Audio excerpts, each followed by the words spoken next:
Hello everyone, welcome to Apti Plus Academy for Civil Services. This is a video on daily topic-wise news analysis where I'll be covering the news from two important newspapers, that is Hindu and Indian Express.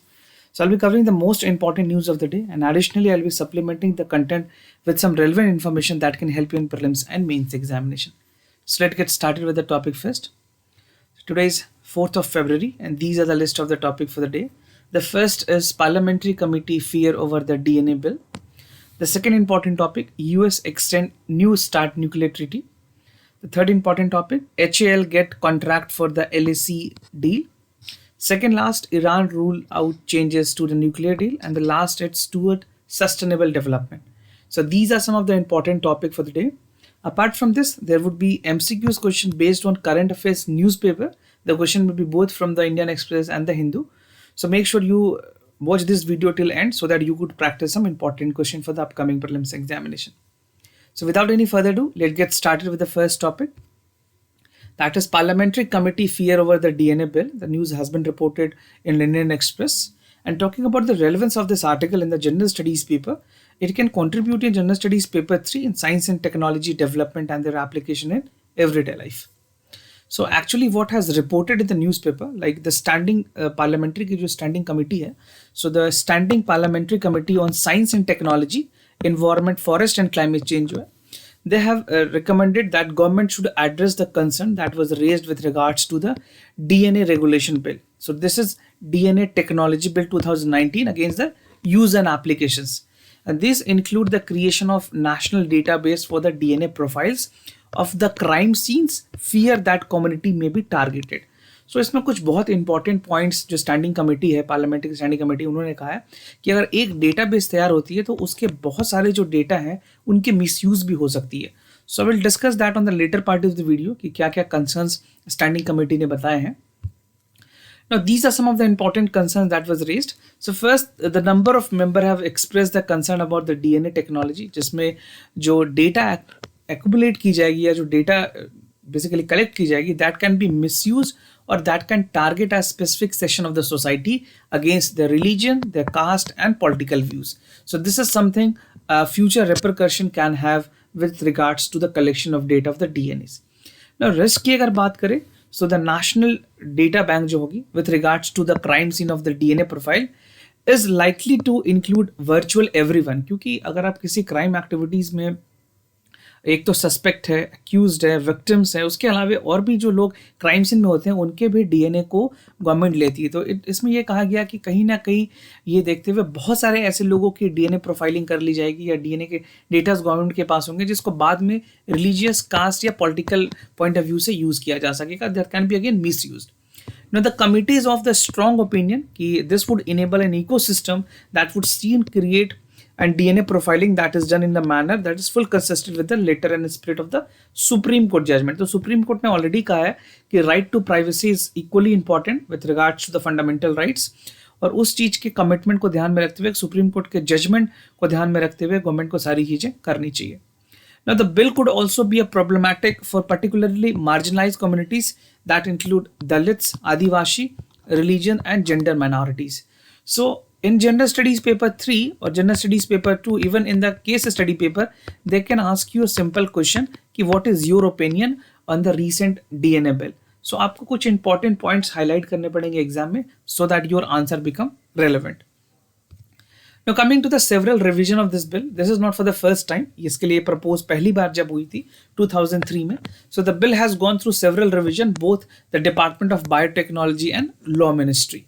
Now it was referred to the Parliamentary Standing Committee on October 2019 and soon it was passed. तो जो number of members हैं उन्होंने ये कहा कि the panel has repeatedly expressed their fear with regards to the misuse of the segment of the society जहाँ पे it can be used further with the religious, caste or political views. So these are the three main important concerns that the panel has recommended as a safety view. इस तरह के कुछ जो खास करके ये तीन पॉइंट ऑफ व्यू या जो तीन ओपिनियन है वो पार्लियामेंट्री कमेटी ने दिए हैं. Now, what is DNA Technology Bill? This is what you need to understand, and that is why I have added this point. So, DNA Technology Bill, Regulation Bill aims to establish a database. एक इस तरह का database तैयार करना चाहती है जहाँ पे certain categories of person that include the victim of crime, missing persons, children, identified children जो ऑफेंडर्स हैं या फिर जो सस्पेक्टेड अंडर ट्रायल हैं किसी भी केसेस में, उनके डीएनए को गवर्नमेंट एक्यूमुलेट करेगी और उनको डेटा स्टोर करेगी, ताकि फ्यूचर में कभी भी अगर कोई ऐसे हीनियस ऑफेंडर क्राइम के लिए होते हैं तो उनके डीएनए प्रोफाइलिंग की जाए, उनको ट्रैक किया जा सके. Now, the Department of Biotechnology has urged nearly 60 countries that has enacted the similar legislation. ऐसा नहीं है ये सिर्फ इंडिया में हो रही है. Already many Western countries have been including this legislation. So this is all important that is related to privacy, confidentiality, data protection into that account. But India के साथ सबसे बड़ी प्रॉब्लम क्या है कि यहाँ पे गवर्नमेंट के रूल्स इतने ज़्यादा हैं कि आप वहाँ पे चीज़ों को कंट्रोल नहीं कर पाते, राइट. सो आपने रिसेंटली भी जिस तरह से देखा होगा डीएनए मतलब फार्म बिल को लेकर के जैसे प्रोटेस्ट हुए, गवर्नमेंट के जिस तरह के एक्शंस हैं, तो गवर्नमेंट किसी भी चीज़ को अपने फ़ायदे के लिए वापस यूज़ कर सकती है. So that is the main point that parliamentary standing committee has raised. क्या राइट टू प्राइवेसी को ध्यान में रखते हुए जहाँ पे हमारे डेमोक्रेटिक कंट्री के सेटअप है वहाँ पे ये सारे प्रोविजंस अलाउ करने जाने चाहिए या नहीं किए जाने चाहिए. That is a main concern because privacy is one of the pivotal issue in the country. Now, DNA Regulation Board is again being conceptualized in this. So the bill takes that the DNA Regulation Board would, of course, advise the center government and the state government on the issues of setting the DNA laboratories, जो data banks होगी उसके लिए, laying down the guideline, standard procedures for the same. और जो parliamentary standing committee थी, they have categorically recommended that the board would be independent and not comprise of wholly serving government officials. तो ये एक बहुत अच्छी बात है कि इसमें जितने भी मेंबर्स होंगे उसमें से कोई भी ऐसा मेंबर नहीं होगा जो कि गवर्नमेंट में सर्व कर रहा होगा. All of them must be retired और they should not be government in any way. किसी भी तरीके से वो गवर्नमेंट ऑफिशियल नहीं होने चाहिए, right. So this is what about the DNA regulation board is. And a question from the prelims examination can be directly asked कि DNA regulation board के क्या क्या काम करने के तरीके हैं या फिर उनके मेंबर्स के बारे में. Now coming to the second news, this is from Hindu. US extend New START nuclear treaty. So after the new presidentship और जो जोए बिडेन है उनकी गवर्नमेंट आने के बाद US is looking forward to restart their relationship with many countries, and in light of that they are starting the first with regards to the New START nuclear treaty. So this is a point talking about as relevance. This is important for the general studies paper 2, right? So this is important for the general studies paper 2, specifically in the IR section, right? This is not for the conservation on environment. This is some technical issue. So this is basically for the IR section. Now, in a decision, the US president and they have extended the New START nuclear treaty with regards to Russia for another 5 years. So अगर बात करें new start nuclear treaty की जो कि Russia ने already US के साथ sign किया हुआ था, तो ये एक बहुत ही इंपॉर्टेंट एग्रीमेंट है with regards to the US administration that will prevent arm race despite having tension with Russia. Because जिस तरह से S-400 को लेकर के यूएस ने सैंक्शन किया था इंडिया को भी, सो S-400 मिसाइल सिस्टम को लेकर के ऑलरेडी इंडिया को सैंक्शन किया गया था यूएस की तरफ से, बिकॉज उनके जो काटसा के एग्रीमेंट है, राइट, उनके जो काटसा के एग्रीमेंट है उसके मुताबिक कोई भी कंट्रीज अगर यूएस और चाइना के साथ अगर इस तरह के एग्रीमेंट करती है तो वो उनको सैंक्शन करते हैं. तो अब जो नई गवर्नमेंट है वो चाहती है कि नई स्ट्रेटेजिक आर्म रिडक्शन ट्रीटी बने and this is going to be expire. ये एक्सपायर भी होने वाली है, तो इसको आगे बढ़ाने की बात की गई है यूएस एडमिनिस्ट्रेशन की तरफ से. Now what is US government stand? जो अभी नए प्रेसिडेंट है इनका कहना है कि he is pledged to keep American people safe from the nuclear threat by restoring the US leadership from arms and proliferations, right? So the United States is committed to be effective arm control, enhancing the stability, transparency, and predictability of reducing the risk of costly and dangerous arm races. So it is very important for the country like United States and Russia that they should maintain the coordination और जो nuclear threat की possibility है उसको जितना ज़्यादा कम किया जा सके via agreement. So this is in light of that कि US इस तरह के agreement को extend करना चाहती है और अपने country में stability और शांति बहाल करना चाहती है. So this is the main rationale. If a question is being asked कि why US is giving it attention, तो आप ये चीज़ों को include कर सकते हैं. Now what is New START Treaty? Because new start treaty जो है ये आपके प्रीलिम्स के लिए भी काफ़ी इंपॉर्टेंट है, तो आपके लिए समझना ज़रूरी है कि न्यू स्टार्ट ट्रीटी है क्या. So the new start treaty is a treaty between United states of America and Russian federation. और ये जो फ्यूचर रिडक्शंस होगी, लिमिटेशन कैसे स्ट्रैटेजिक आर्म्स ऑफेंसिव्स हैं, जो ऑफेंसिव आर्म्स को लेकर के उसको लेकर के ये एग्रीमेंट है.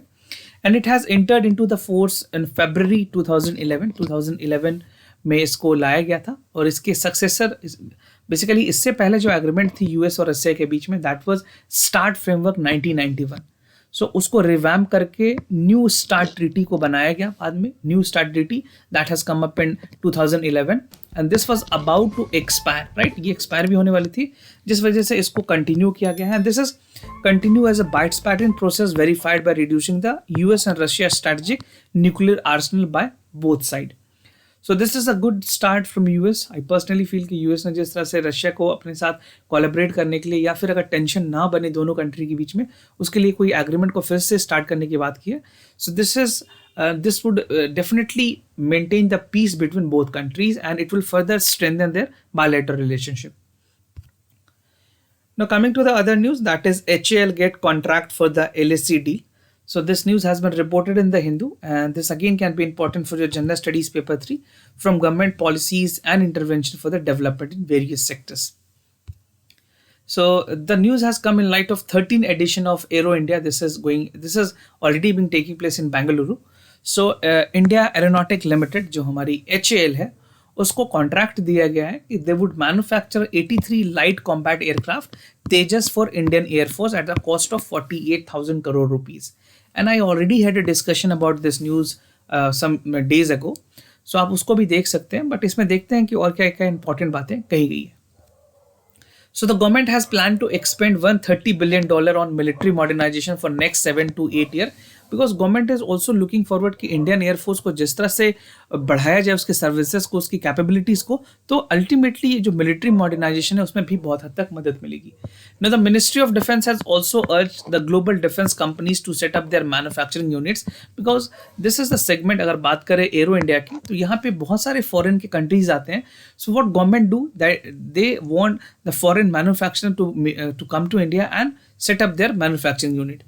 So India has faced threat with regards to challenges emerging the problem from the victim of the state sponsored terrorism, चाहे वो पाकिस्तान की बात हो या फिर चाइना की अगर बात करें, लाइन ऑफ एक्चुअल कंट्रोल में जिस तरह से प्रॉब्लम्स हुई है, उस सारे थ्रेट को देखते हुए इंडिया का ये कोशिश है कि जो भी इंपॉर्टेंट कंट्रीज है लाइक इजराइल, जर्मनी, रशिया, वो अपने मैन्युफैक्चरिंग यूनिट डिफेंस इक्विपमेंट्स के यहाँ पे एस्टैब्लिश करें. Now the Ministry of Defense will also hold India Oceanic Region, जिसको IOR के मीटिंग्स भी कहते हैं, वो कॉन्क्लेव भी basically government would start because this was restricted due to the COVID-19 restriction. Now government is looking forward कि किस तरह जो एशियन ओशन रीजन है जहाँ पे चाइना की डोमिनेंस काफ़ी ज़्यादा है, उसको किस तरह से कम किया जा सकता है और इस रीजन में इंडिया की डोमिनेंस को किस तरह से बढ़ाया जा सकता है. Now HAL की जो कॉन्ट्रैक्ट हुई है लाइट कॉम्बैट एयरक्राफ्ट को लेकर के, so this contract is the biggest efforts towards make in India, जो खास करके आत्मनिर्भर भारत है डिफेंस सेक्टर में, that would be very important, and this contract would include 73 LSC Tejas Mk1 fighter aircraft और 10 light Mk1 trainer aircraft होंगे, and the deliveries of all 83 aircraft shall be completed in 8 years from the now. So they have taken a long duration. This must be completed in 5 years. So let hope for the best कि कितना जल्दी ये सारी चीज़ों को manufacture किया जा सकता है. And these all things would be manufactured in India under the Make in India initiative under the defense sectors. Now the other topic, that is Iran rule out changes to the nuclear deal. So this news has been reported in Hindu, and it is important for the bilateral religion grouping and agreement affecting India's interest. So somewhere with regards to the nuclear deal, India would be also concerned because Iran is some of the important country when it comes to the nuclear policy. So Iran president has ruled that the changes in the Iran nuclear accord with the world press, they have ruled out because he had dismissed the call to broaden the terms of deal in that include the regional countries. और US की तरफ से कुछ stand ली गई है because इससे पहले जो डोनाल्ड ट्रंप की एडमिनिस्ट्रेशन थी उन्होंने विड्रॉ कर लिया था अपने सपोर्ट JCPOA के लेकर के, and this is crippling the sanction on Iran. 2018 में इसको सैंक्शन कर दी गई थी और बहुत सारे प्रेशर्स थे इस्लामिक रिपब्लिक को लेकर के. तो अभी जो प्रेजेंट में यूएस की प्रेजेंट है, जो प्रेसिडेंट है Joe Biden, he said that the voice support for returning the accord which was cancelled by the Trump administration has again been exceeded, or no clauses for JCPOA would be changing. So he is of the opinion कि Iran के साथ भी एक बहुत अच्छे relationship establish करने की ज़रूरत है जो कि बहुत ज़्यादा ख़राब हो चुकी थी ट्रम्प गवर्नमेंट के एडमिनिस्ट्रेशन में। ना बात करें अगर न्यूक्लियर डील जो JCPOA है, जो ज्वाइंट कमीशन फॉर एग्रीमेंट है, इसमें कौन कौन से इंपॉर्टेंट कंट्रीज हैं, और उसकी अगर बात करें ईरान न्यूक्लियर डील में, तो कुछ countries like US, UK, Russia, Germany, France, China और Iran. So these are some of the important countries. Now talking about the joint comprehensive plan for action. So इसमें ईरान के साथ जो nuclear programme की गई है उसमें 5 इंपॉर्टेंट कंट्रीज थे, दैट इज P+1 उसको कहते हैं, that include USA, UK, France, China, Russia and Germany. Now these program were signed in 2015 और ये एक बहुत ही इंपॉर्टेंट प्रोग्राम थी जहाँ पे ईरान न्यूक्लियर डील को बहुत हद तक कंट्रोल किया गया था और एक लैंडमार्क, एक रोड मैप बनाई गई थी कि ईरान की जो न्यूक्लियर डील है वो किस तरह से आगे बढ़ेगी. Now, under this, Iran were agreed to curb the nuclear activity and return to lifting the sanction on the action global trade. So, अगर ईरान अपने जो खास करके proliferations of nuclear activity उसको stop करता है तो उसको global trade में सारे countries के साथ agreement कर सकते हैं और ये जितने भी countries हैं इनके member countries उनमें वो trade कर सकते हैं. Now, this agreement allowed the Iran to accumulate small amount of uranium for research activities, only for the research activities and for no other purposes. And it would ban the enrichment of uranium can be used for the reactor fuel or nuclear weapons. So this is the agreement that was actually being signed, and no, after this agreement that would be revamping from the USA.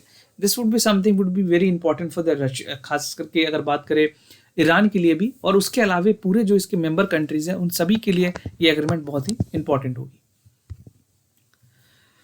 Now the last editorial, this is a editorial reported in the Hindu towards the sustainable growth. This is important for जो general studies paper 3 and 2 with regards to the conservation, environment, impact assessment and government policies. So COVID-19 के pandemic को देखते हुए जिस तरह से important lessons government को मिले हैं, खास करके इंफ्रास्ट्रक्चर डेवलपमेंट को लेकर के, हेल्थ केयर जो डेवलपमेंट है उसको लेकर के. So it is very important कि health is the planet of our individual. Collective well-being is again the equally important. इस बार के आपने बजट अगर देखोगे तो उसमें 6 important pillars हैं जिसमें health and well-being is among the top. तो उसके साथ साथ ये यहाँ इसमें बातें की गई है कि अगर हेल्थ और वेलबींग को प्रमोट करना है तो sustainable development is equally very important, right. So the pandemic has resulted in the huge economic loss. और ग्लोबली अगर बात करें तो GDP is expected to contract by 2.4% to 8% by 2020.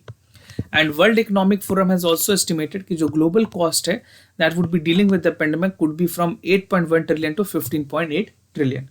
So globally ये बात की गई है. Now importance of natural environment.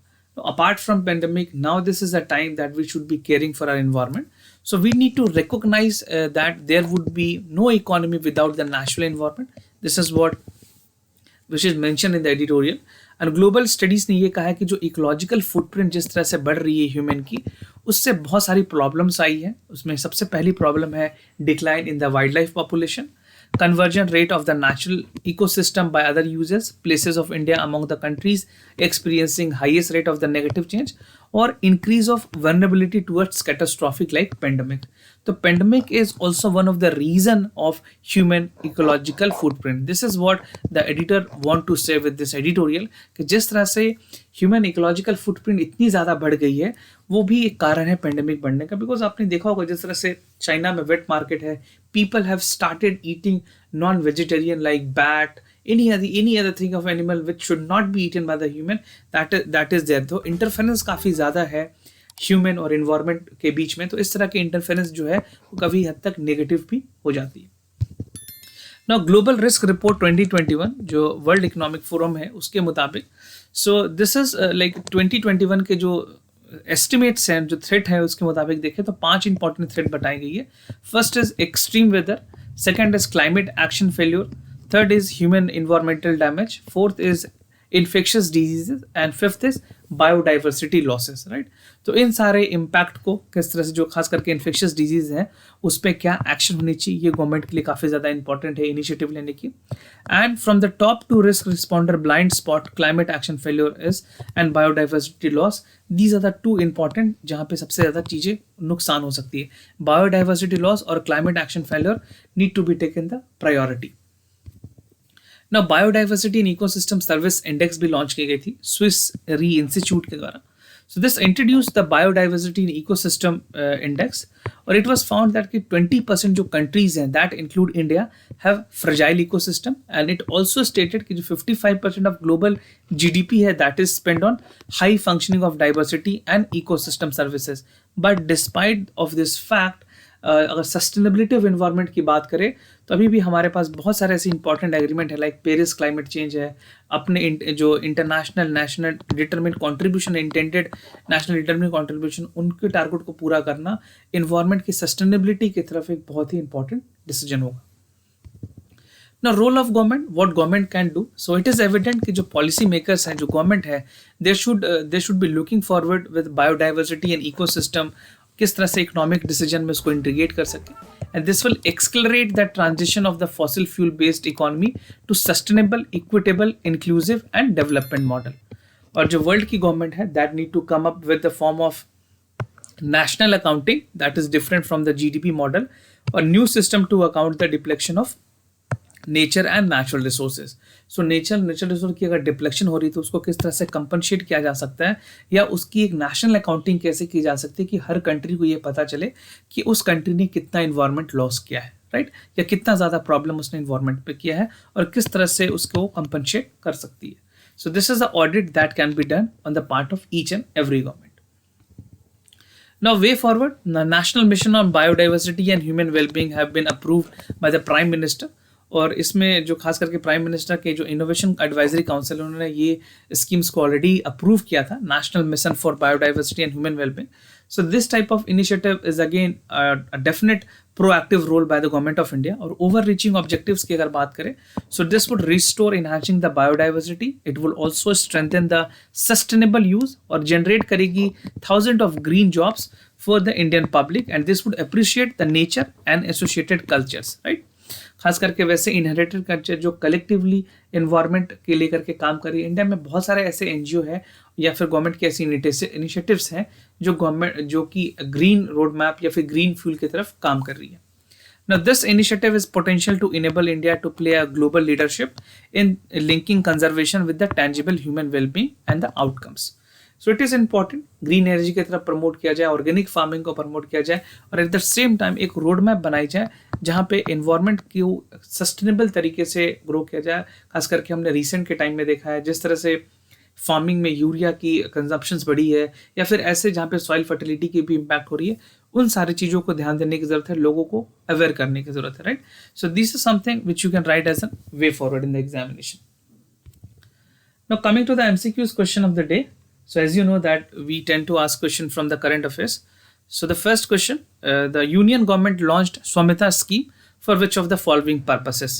Whether first it is mapping of the land parcel, second is higher education, third is old age pension, and the last is child health and nutrition. So what you have to do, you have to write your answer in the comment section. You can write ABCD or you can directly write the complete answer, right? And if you want to share any additional information with regards to Swamita scheme, that also you can share with us in the comment section. Coming to the second question, which of the following dashboard would be monitoring the infrastructure project, which was recently basically being come up with the budget 2021. तो आपको बताना है इनमें से कौन सा सही option है. National infrastructure pipeline, national infrastructure board, infrastructure development board, और IIFL-CS प्रोजेक्ट पाइपलाइन, राइट. सो आपको इनमें से कोई भी जो करेक्ट ऑप्शन है, you can make an intelligent गेसिंग and you can right the answer in the comment section down below. And if you're new to our channel, do not forget to subscribe Aptitude Academy for Civil Services. And if you like this video, do not forget to give thumbs up. If you have any other concern, do let us know. We'll be more than happy to assist you. For time being, I'm signing off. Wish you all the best. Stay home, stay safe. Thank you so much.